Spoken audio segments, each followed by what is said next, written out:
नमस्कार। आज की खबर में आपका स्वागत है। मैं हूं आपके साथ शिखा मेहरोत्रा। इस साल शरद पूर्णिमा पर भक्तों को श्री कृष्ण के दर्शन नहीं मिलेंगे और मंदिरों के कपाट बंद कर दिए जाएंगे, क्योंकि इस बार शरद पूर्णिमा के दिन साल का आखिरी चंद्र ग्रहण लगने वाला है। साथ ही नवंबर 2023 में 5 बड़े ग्रहों का बदलाव होने वाला है, यानी शनि, सूर्य, शुक्र, बुध और मंगल 5 ग्रह राशि परिवर्तन करेंगे। ग्रहों का राशि परिवर्तन कर्क, कन्या समेत 5 राशियों को धन, संपत्ति, करियर और पारिवारिक मामलों में खूब लाभ कराने वाला है। किन किन राशियों में सबसे ज्यादा असर देखने को मिलेगा, इन दोनों घटनाओं का, इन विषयों पर हमारे साथ ज्यादा जानकारी के लिए ज्योतिषाचार्य आचार्य राजीव शुक्ला जी जुड़ चुके हैं। आचार्य जी, आपका बहुत बहुत स्वागत है आज की खबर में। तो सबसे पहले तो हम जानना चाहेंगे कि जब चंद्र ग्रहण लग रहा है, वो भी इतने महत्वपूर्ण दिन, शरद पूर्णिमा के दिन, तो इसका क्या कुछ असर होने वाला है तमाम राशियों पर, और इस दिन पूजा कैसे करें?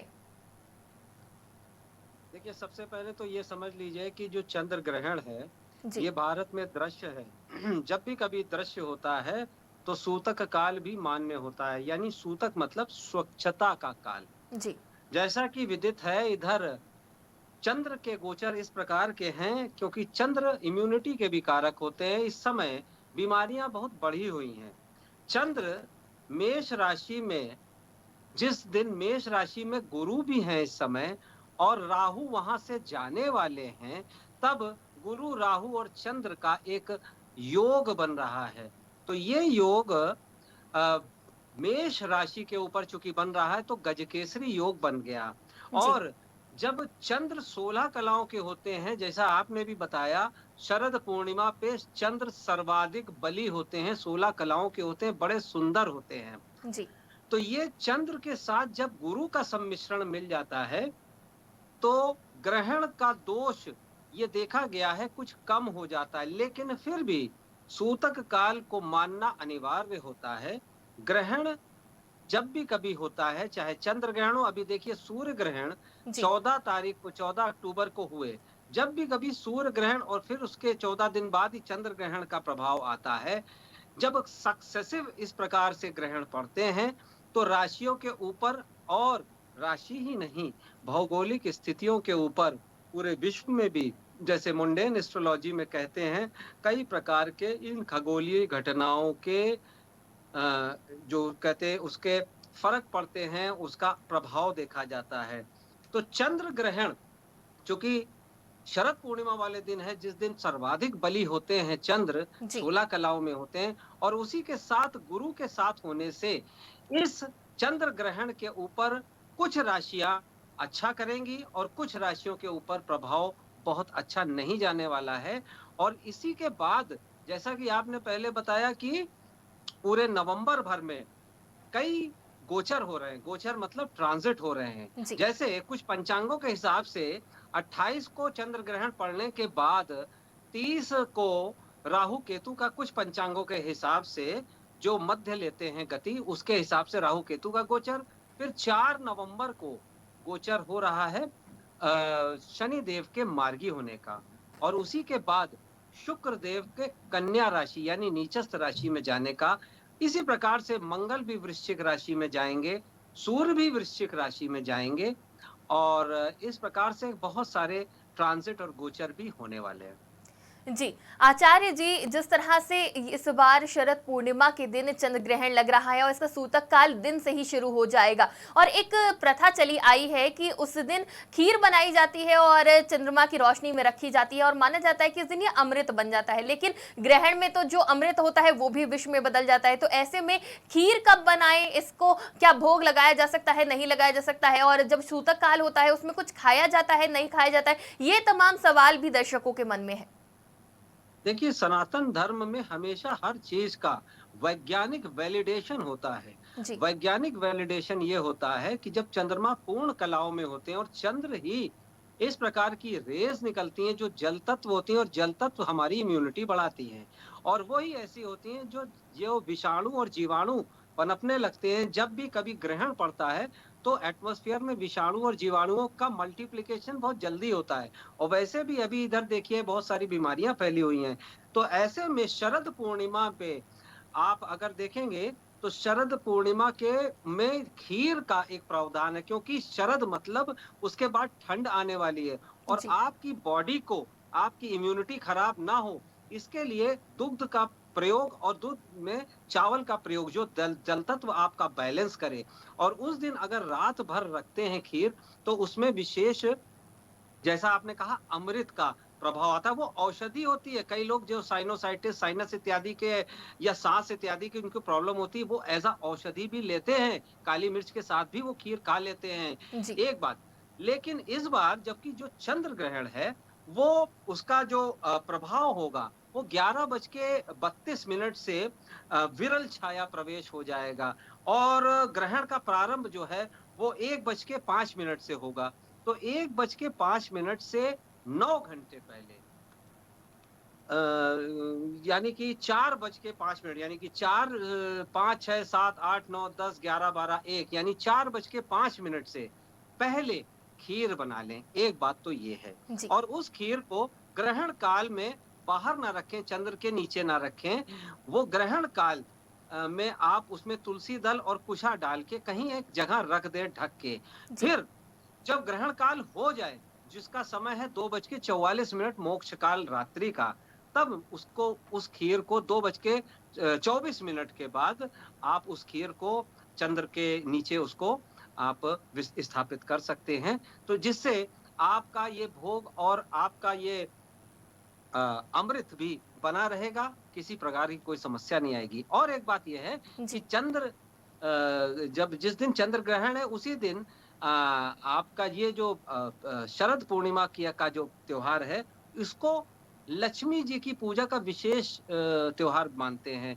ये कोजागरी नाम से भी होता है, यानी लक्ष्मी जी देखते हैं इस दिन कौन रात्रि में जागरण कर रहा है। जी। और जो ये चंद्र ग्रहण का समय है और कोजागरी भी उसी समय है, यदि साधक लोग चाहें या कोई भी चाहे, तो कोई भी मंत्र इस समय बहुत कई 100 गुना फल देता है, मंत्र सिद्ध भी कर सकते हैं सबके लाभ के लिए। जी, आचार्य जी, जब भी ग्रहण होता है माना जाता है कि पूजा पाठ करनी चाहिए, सोना नहीं चाहिए, जागना चाहिए और इस बार शरद पूर्णिमा के दिन जब चंद्र ग्रहण लग रहा है, तो कौन सा ऐसा मंत्र है जो कि जातकों को लाभ पहुंचा सकता है? देखिए, मंत्र मंत्र शक्ति जो भी होती है, ये मंत्र मतलब मन से संबंधित और चंद्र से संबंधित है। जी। यदि आप स्वस्थ हैं, यदि आप का कोई बहुत ज़्यादा ऐसा नहीं कि आपको जागने से समस्या हो। सबसे पहले तो साधना में ये ज़रूरी होता है कि तन की स्वस्थता यदि है, जी। तब आप पूर्वाभिमुख होके, यानी कि ईस्ट की तरफ बैठ के, किसी भी इस जो ग्रहण काल का समय बताया है, विशेष रूप से उसमें स्नान इत्यादि करके, यानी आप सूतक काल से पहले स्नान इत्यादि करके और फिर सूतक के बाद भी स्नान होता है। ये करके आप, यदि अगर हेल्थ से रिलेटेड समस्या है, तो आप, वैसे तो नवाण मंत्र है, ओम ऐं ह्रीं क्लीं चामुंडाय विच्चे माई का मंत्र है। और या आप केवल नमः शिवाय या महामृत्युंजय है, और त्र्यंबकम यजामहे सुगंधिम पुष्टिवर्धनम उर्वारुकमिव बंधनात् मृत्योर्मुक्षीयमामृतात्, या जो गायत्री साधक हैं, ओम भूर्भुवः स्वः तत्सवितुर्वरेण्यं भर्गो देवस्य धीमहि धियो यो न प्रचोदयात्।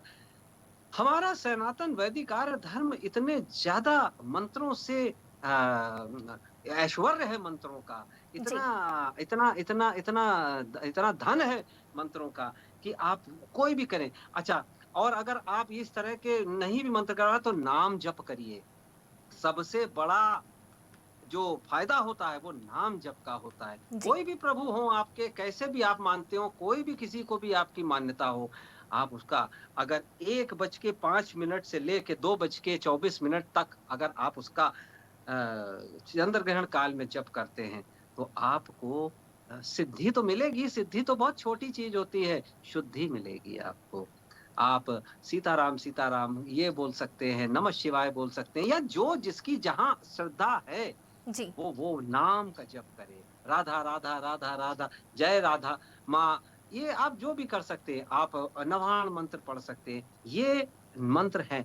और इसी के साथ यदि आपको अपनी राशि मालूम हो, चंद्र राशि, यहाँ पे चंद्र राशि का प्रभाव चलेगा, लग्न का कम चलेगा। तो अगर आपको अपनी राशि का के स्वामी को मालूम है, जैसे मान लीजिए आपकी कन्या राशि है, तो कन्या राशि के स्वामी हो गए बुध। तो उनका बहुत छोटा सा एक मंत्र होता है, ओम बुम बुद्धाय नमः या ओम ब्राम ब्रीम ब्रोम सा बुद्धाय नमः। आप ये मंत्र बोल सकते हैं। शुक्र की राशि है, ओम शुम शुक्राय नमः या ओम द्राम द्रीम द्रोम सा शुक्राय नमः। कम से कम ये तो कर ही सकते हैं।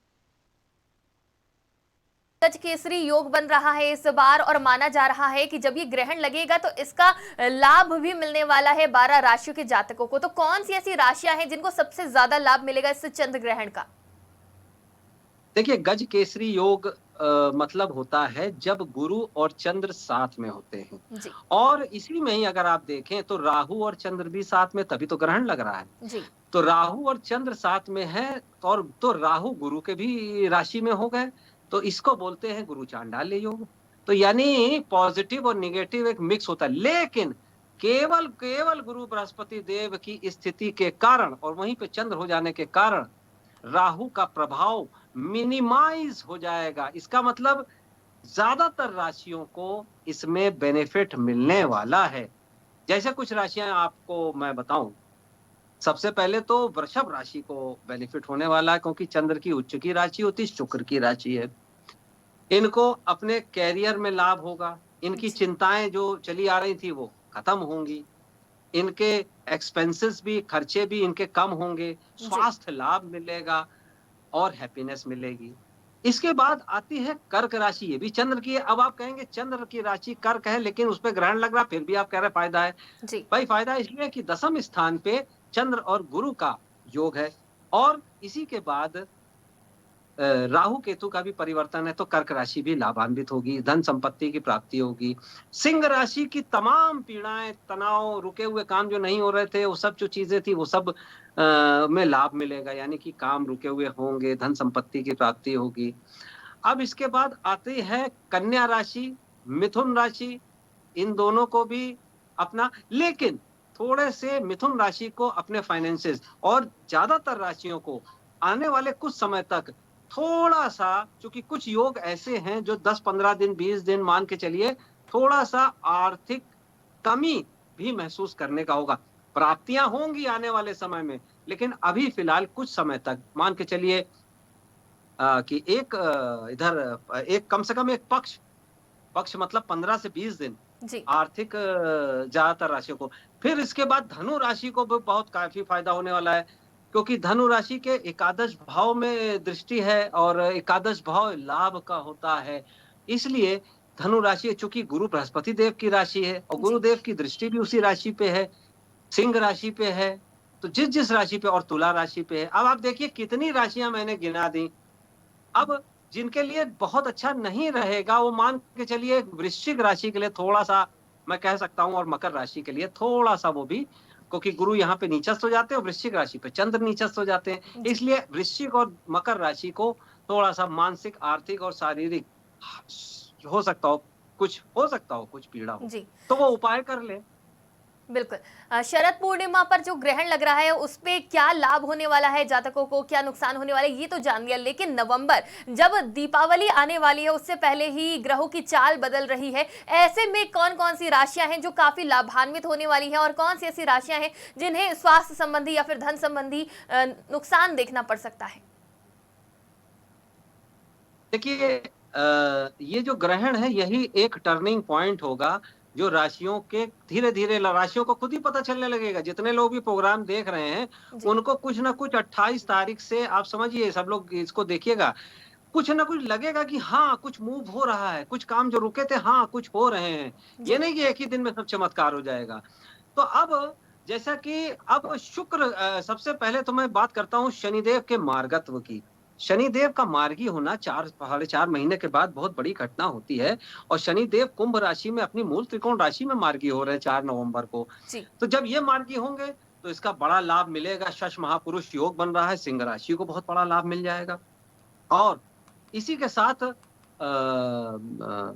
शुक्र आ रहे हैं कन्या राशि में। यद्यपि कन्या राशि में ये नीचस्थ डेबिलिटेटेड हो जाते हैं, लेकिन फिर भी शुक्र जब भी कभी बुध की, या बुध कभी की भी शुक्र की राशि में जाते हैं, तो कलानिधि योग या विष्णु लक्ष्मी योग बनता है। जी। तो इसका मतलब यह है कि दीपावली ज्यादातर लोगों की एक अच्छे संकेत लेके आ रही है, यानी शेयर मार्केट इत्यादि में कुछ बहुत खराबी देखने के बाद कुछ धीरे-धीरे ही सही कुछ ना कुछ इम्प्रूवमेंट होता हुआ दिख रहा है।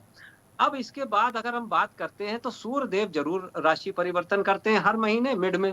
जी। तो सूर्य देव जाएँगे वृश्चिक राशि में और एक समय ऐसा होगा कि मंगल और सूर्य दोनों ही वृश्चिक राशि में, क्योंकि तुला में इस समय मंगल है जी। और मंगल और शुक्र सूर्य दोनों ही वृश्चिक राशि में रहेंगे।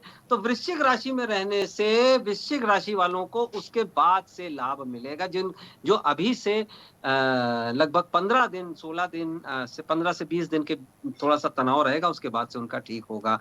तो सूर्य और मंगल की ये युति वृश्चिक राशि में बहुत ही ज़्यादा लोगों के काम जो बिगड़े, जैसे सिंह राशि वाले और कर्क राशि वाले, इनके योग कारक होते हैं मंगल। तो जी। मंगल के परिवर्तन से इन दोनों के जीवन में अपार सफलता आएगी।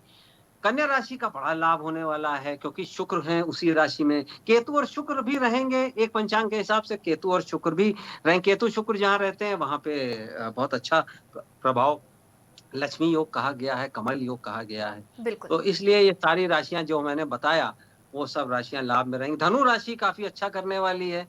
देखिए कर्क राशि, सिंह राशि, कन्या राशि, धनु राशि, जी। ये सब तो पॉज़िटिव करने जा रहे हैं। जी, बिल्कुल। अब आपसे चाहेंगे कि आप कोई ऐसा उपाय बताएँ कि ये महीना जो नवंबर आने वाला है, जिन जातकों के लिए कठिनाई भरा रहने वाला है, क्या वो कोई ऐसा उपाय कर सकते हैं जिनसे उनकी ये कठिनाई जल्द ही दूर हो जाए या फिर उन पे ज़्यादा प्रभाव ना पड़े?